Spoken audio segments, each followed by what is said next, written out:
Good day, welcome to Daily News Update on Flip TV. My name is Peace Oladipo.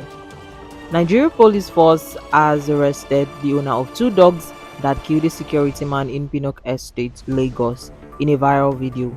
The two dogs were seen mauling the estate security to death. According to reports, the owner reportedly left his gate opened and allowed dangerous dogs to move out of his compound and thereafter causing unrest in the state. The PPRO of Lagos Commands, Ben Udeyin, confirmed that the owner of the two dogs have been arrested. That's all on news updates. My name is Peace Oladipo. Thank you.